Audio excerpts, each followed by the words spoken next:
Bismillahirrahmanirrahim. Assalamualaikum warahmatullahi wabarakatuh.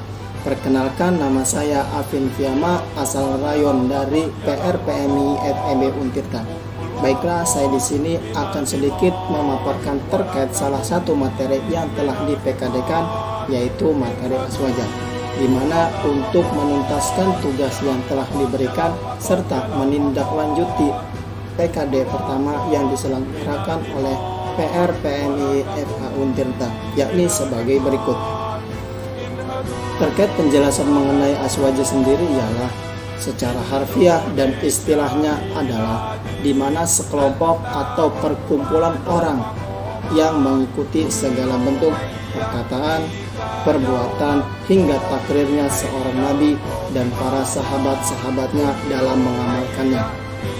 Kemudian sebelum terjadinya aswaja ini terdapat adanya tahkim atau perang Siffin, atau bisa kita sebut perang saudara, yang dilakukan oleh kedua sahabat Nabi, diantaranya oleh Sayyidina Ali bin Abi Thalib dan Muawiyah bin Abi Sufyan, yang pada saat itu terpecah belahlah menjadi golongan-golongan berikut.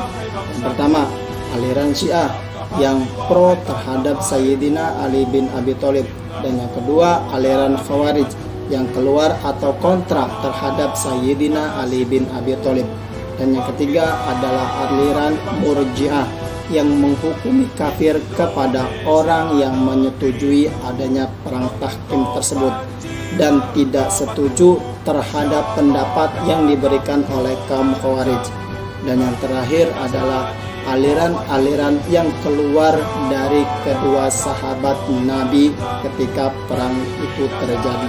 Serta terdapat poin-poin penting dalam materi aswaja ini, yakni sebagai berikut. Yang pertama, manhajul fikr, yang dapat kita artikan sebagai metode atau prinsip pemikiran. Di dalam prinsip pemikiran ini ada 4 prinsip yang perlu kita ketahui. Yang pertama, tawasud, yang dapat kita artikan sebagai sikap moderat yang tidak cenderung ke kanan maupun ke kiri. Sebagai contoh, jika kita mendapatkan suatu masalah, maka kita harus menyelesaikannya dengan cara berikhtiar dan mencari solusi yang terbaik agar tidak terjadinya kekeliruan di kedepannya. Dan yang kedua, ada tawazun, yang dapat kita artikan sebagai sikap berimbang atau harmonis dalam mengintegrasikan atau menggabungkan dalil-dalil. Dengan begitu, perlu adanya pertimbangan-pertimbangan untuk mencetuskan sebuah kebijakan. Dan yang ketiga, ada ta'adul, yang dapat kita artikan sebagai sikap adil atau netral dalam melihat konteks permasalahan. Dan yang terakhir, ada tasamuh, yang dapat kita artikan sebagai sikap toleransi yang berguna untuk menciptakan keharmonisan kehidupan bermasyarakat.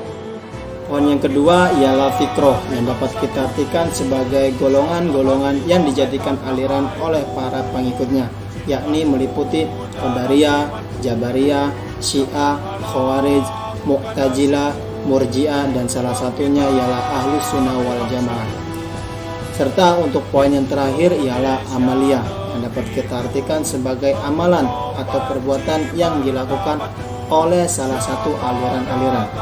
Sebagai contoh, Ahlus Sunnah wal Jamaah yang mempunyai ciri khas tertentu dalam menerapkan amalan-amalan, yakni sebagai berikut. Yang pertama, mengaji kitab, kunutan, tahlilan, rojaban, maulid nabi, talqin, dan manakib.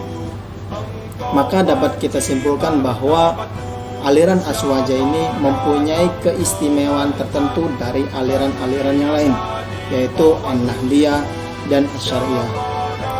Baiklah, hanya ini yang dapat saya sampaikan terkait materi aswaja ini.